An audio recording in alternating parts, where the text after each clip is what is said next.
मंडली, भारत माता शिव शक्ति अवतार। ओम नमः शिवाय। भारत माता शिव शक्ति अवतार। आज 28/7/2024, रिवाइज डेट है 7/9/63। बाबा ने कहा, लाडले बच्चे, कोई मनुष्य को पतित से पावन नहीं बना सकता। पावन करने वाला एक परमात्मा है। आत्मा को परमात्मा नहीं कह सकते, सभी परमात्मा कैसे हो सकते हैं। गीत है, आखिर वो दिन आया आज। ओम नमः शिवाय। ओम माना आत्मा, अहम आत्मा मम शरीर। मैं आत्मा किसका बच्चा? जरूर परमात्मा का बच्चा होऊंगा। सभी आत्माएं इस एक बाप के बच्चे हैं। इस बाप की सारी महिमा है। अब पिता समझाते हैं, यह पतित दुनिया है। सभी आत्माएं पतित हो गई है। कोई कहे इतने साधु महात्माएं हैं, क्या वह भी पतित है? पिता कहते हैं, यथा गुरु पतित तथा चेले, यह है ही पतित दुनिया। कलयुग में है ही तमो प्रधान, सभी दुखी। भारत सारा कंगाल है। नाटक सारा भारत पर है।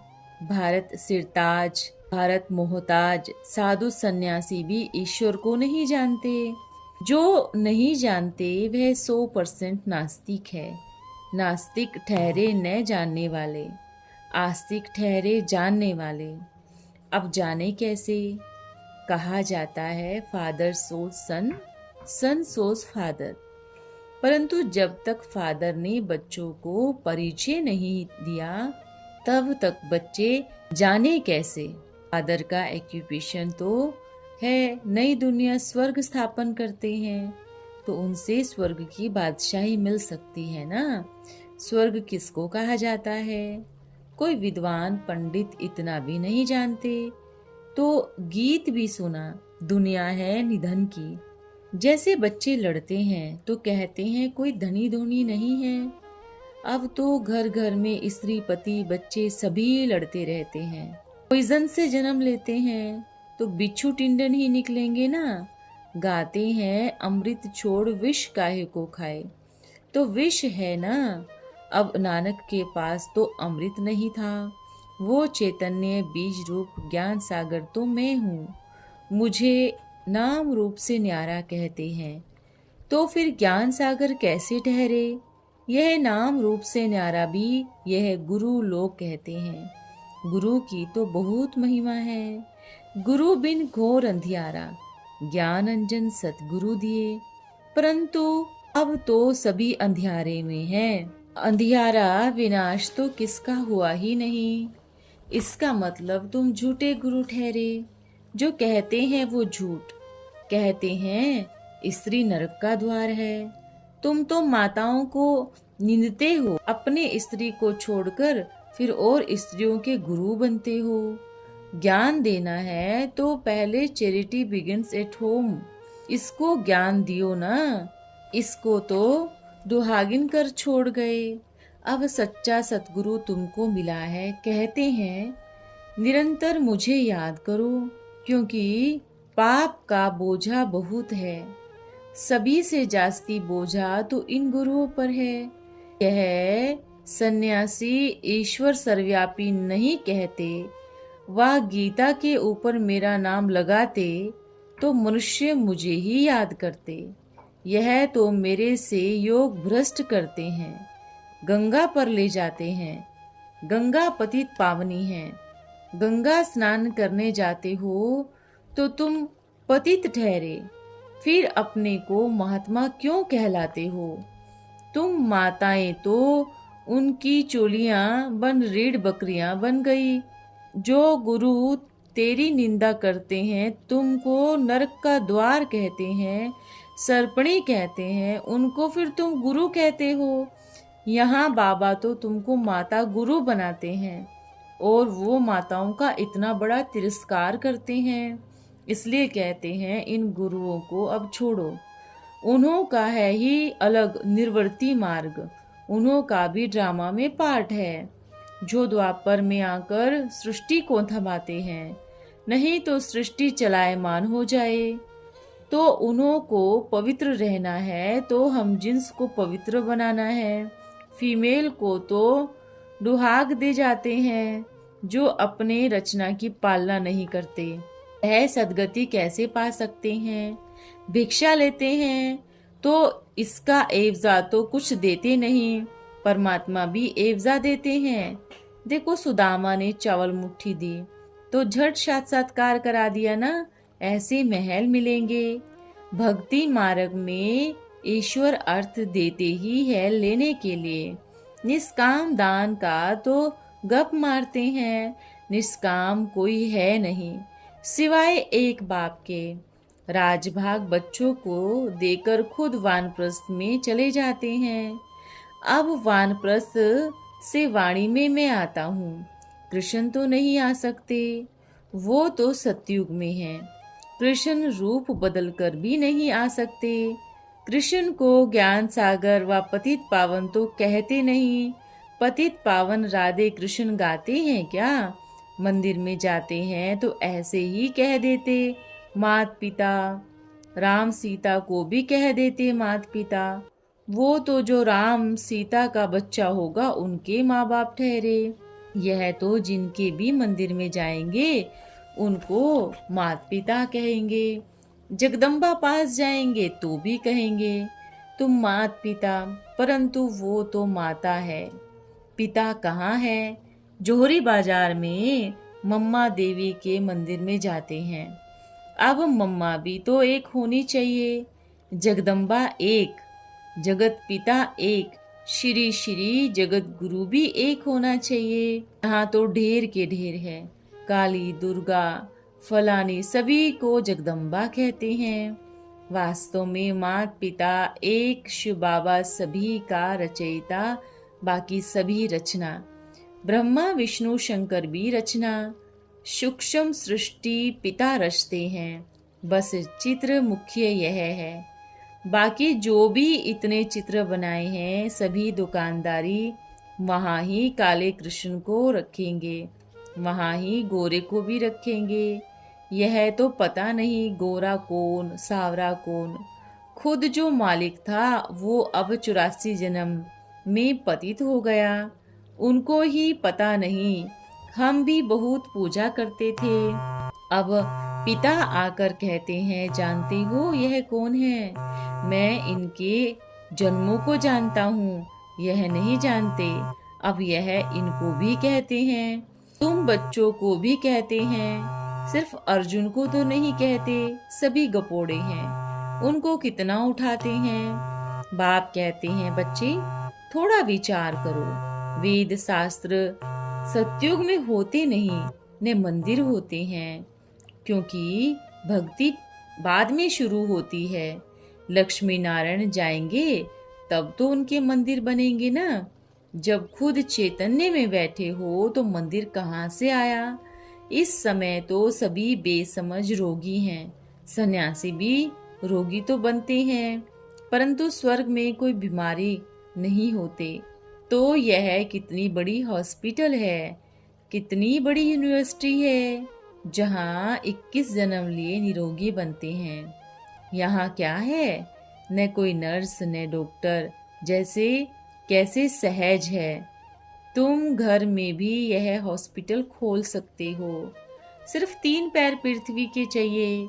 तुम गारंटी करते हो बीमारी का नाम निशान नहीं रहता, परंतु इसके लिए योग की मेहनत है जरूर। बाबा कहते हैं तुमको मेरे पास आना है, सभी को यहाँ पुनर्जन्म लेना ही है। जब तक नाटक पूरा हो अंत तक सभी को यहाँ आना ही है। अंत में मुझे भी आना है, नहीं तो पता कैसे पड़े इसका हेड कौन है। जैसे नाटक में भी अंत में सभी स्टेज पर आकर छुट्टी लेते हैं ना, यह भी बड़ा ड्रामा है। अब तो मैं खुद आ गया हूँ, आदि मध्य अंत की नॉलेज तुमको दे रहा हूँ। मैं आता भी एक ही बार हूँ, 24 अवतार मेरे नहीं हैं। उन्होंने तो कण कण में अवतार कर दिए हैं। मेरी कितनी दुर्गति की है, अपने से भी जास्ती जन्म दिए हैं। यह सारी कलयुगी गुरुओं की शैतानी है। उनको गीता में आसुरी संप्रदाय कहा जाता है। गीता को तो मानते हैं ना, गीता को भी पतित पावनी नहीं कहते, गंगा को पतित पावनी कह देते हैं। परंतु पिता कहते हैं कोई मनुष्य मनुष्य को पतित से पावन नहीं बना सकता। पावन करने वाला एक परमात्मा है। आत्मा को परमात्मा नहीं कह सकते, फिर शिवोहम क्यों कहते हैं?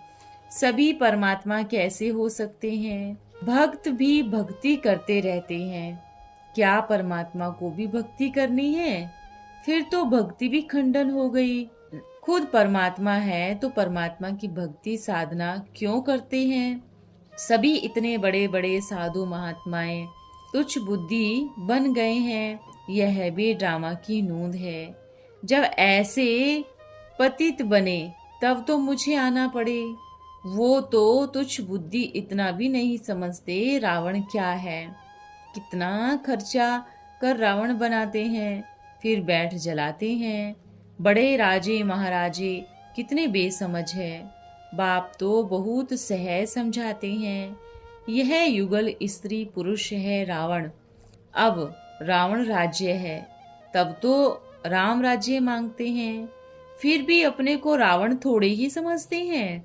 बाप समझाते हैं कोर्टों में कोई इन बातों को समझते हैं। यह तो अपने को परमात्मा नहीं कहते, यह तो कहते हैं मैं तो पतित मनुष्य हूँ। तो और कोई पावन कैसे हो सकता है, जब सच्चा आदि पिता ब्रह्मा ही पतित है। ऐसे मत समझना गीता पढ़ने से कोई पावन होंगे। योग तो पिता आकर सिखाते हैं। उन्होंने पीछे बैठ बनाया है, अगड़म बगड़म डाल दिया है, नाम रखा है गीता। जिन्होंने बनाई, जो सुनते सुनाते आए, सभी इस समय नरकवासी हैं। अब मैं फिर से बैठ राजयोग सिखलाता हूँ। मैं तो गीता नहीं उठाता हूँ, मैं तो ज्ञान सागर हूँ, बैठ पढ़ाता हूँ। अब यह ठहरा मनुष्य से देवता बनने का स्कूल। बाकी शास्त्र तो बाबा के भी बहुत पढ़े हुए हैं। अब जब साहब सुख मनी पढ़ते हैं, अर्थ है साहब को जपो तो सुख मिले। जब साहिब में भी महिमा तो उनकी ही है। एक ओंकार निर्भय निर्वैर अकाल मूरत। अब बाप कहते हैं मैं तेरा गुलाम बनकर आया हूँ। जो भारत पूज्य था अब पुजारी है। मुख्य ज्ञान सागर के बच्चे सभी भस्म हो गए हैं। दुनिया ही कब्रिस्तान हो गई है। अब बेहद का मालिक स्वर्ग बनाने आया है। छोटा मकान तो नहीं बनाएंगे। पुरानी दुनिया पुराना शरीर तो छोड़ना ही है। यह तो सर्प को भी अकल है, पुरानी खाल छोड़ते हैं। यहाँ तो पतित से पावन बनना है। इतना समय तो गुरुओं को याद करते करते गुरुओं के लॉकेट गले में लटकाते पतित हो गए। हम भी बहुत लॉकेट बनाते थे, इसमें गुरु का लक्ष्मी नारायण का चित्र डालते थे, परंतु इससे विकर्म थोड़े ही विनाश होते हैं। इसके लिए तो योग अग्नि चाहिए सर्वशक्तिवान से। अब तो सभी पतित हैं। गांधी भी कहते थे पतित पावन, तो पतित सभी ठहरे। कहते थे आकर राम राज्य स्थापन करो। गीता हाथ में उठाते थे, फिर कहते थे पतित पावन सीताराम। कृष्ण का नाम भी नहीं लेते थे। राम तो 14 कला और कृष्ण 16 कला, फिर भी इनका नाम नहीं लेते थे। जैसे पंडित ने सुनाया वैसे गाते रहते हैं। रघुपति की तो दुर्दशा कर दी है। सीता को भगाया गया, उनका काला मुंह हुआ, तो राम का भी काला मुंह कर दिया। कृष्ण को काला तो राधे को फिर गोरा कर दिया। नारायण को काला फिर लक्ष्मी को गोरा कर दिया। कैसे नॉनसेंस के चित्र बनाए हैं। नारायण को क्यों सावरा दिखाया है? क्या उनको भी सर्प ने डसा? कृष्ण को तो द्वापर में ले गए, वहां तो बिच्छू सर्प है। अच्छा क्या सतयुग में भी बिच्छू सर्प है? जो नारायण को डसा, अंधेरी नगरी चौपट राजा। उन्होंने भी देवताएं, ब्राह्मण, वैश्य, शूद्र सभी समान कर दिया। तो बाप समझाते हैं सभी से जास्ती तरस पड़ता है अबलाओं पर। अहिल्याएं, कुब्जाएं, गणिकाएं इन पर इसलिए गरीब निवास गाया हुआ है, तुम्हारे सिर पर कलश रखती हैं, तुमको वरदान देते हैं, तुम्हारे बिगर किसका कल्याण हो नहीं सकता। अब उनको तुम माता पिता कहते हो तो सभी का पिता है, अब माता भी तो चाहिए। तो कितना गुह्य राज है जिसके तन में आकर उनको एडॉप्ट करती हैं, वो माता हो गई। यह माता के तन में आने वाला पिता है तो दोनों हो गए। तन तो पुरुष का है, इसलिए इसको भागीरथ, नंदीगण आदि पुरुष के नाम पड़े हैं। अब शिव शंकर नाम लगाए, इसको बैल पर बिठाते हैं। अब शंकर के मंदिर पर बैल रखते हैं। शंकर तो सूक्ष्म वतनवासी है, वहाँ बैल कहाँ से आए? शिव तो उनसे भी ऊपर है, वहाँ बैल कहाँ से आया? पूछो तो कहेंगे यह परंपरा से चला आता है। कहते हैं कृष्ण ने गौशाला खोली, तो क्या गौ बैलों को ज्ञान दिया? पाई पैसे की बात भी नहीं समझते। अब बुद्धि खुली है तो समझते हैं ह्यूमन गौ की बात है। भागीरथ का नाम भी गाते हैं। पानी की गंगा लाई, ज्ञान गंगा नहीं कहते, तो जहां तहां पानी की गंगा रख दी है। भीष्म भी मरता था तो बाण मार उनको गंगा जल पिलाया। अब पानी की तो बात ही नहीं, वो तो सभी जगह है। परंतु चैतन्य ज्ञान गंगाओं बदली पानी की गंगा लगा दिया है। तो साधुओं आदि महात्मा सभी जाते हैं गंगा में पाप नाश करने। अखबार में भी पढ़ा था, इतने साधु महात्मा जाते हैं पावन होने, तो जरूर पतित आत्मा ठहरे। फिर अपने को महात्मा क्यों कहते हैं? अब गुरु का काम है सद्गति करना। वो सच्चा बाप, टीचर, सद्गुरु मैं हूँ। और मैं आता हूँ तब जब अति धर्म की ग्लानि होती है, और वो ग्लानि करते हैं यह साधु संत महात्माएं। या तो कहते हैं नाम रूप से न्यारा है, या तो कहते हैं भीतर ठीकर में है। अब बाबा ने तीसरा नेत्र दिया है तो कितना सहज समझ में आता है। तीसरा नेत्र है ब्राह्मणों को, दूसरा न देवताओं को न शूद्रों को।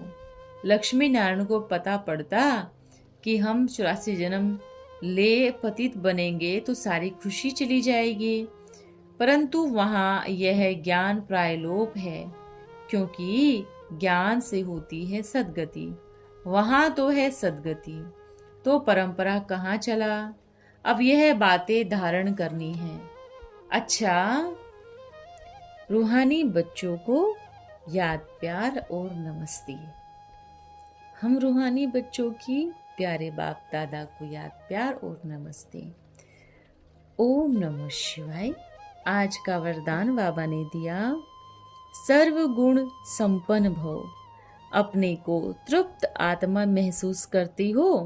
तृप्त आत्मा जो होती है उनका विशेष गुण है निर्भयता और संतुष्टता। जो स्वयं संतुष्ट रहता है और दूसरों को संतुष्ट रखता है, उसमें सर्व गुण आ जाते हैं। ओम नमः शिवाय। बाबा धन्यवाद, धन्यवाद। ओम मंडली भारत माता शिव शक्ति अवतार।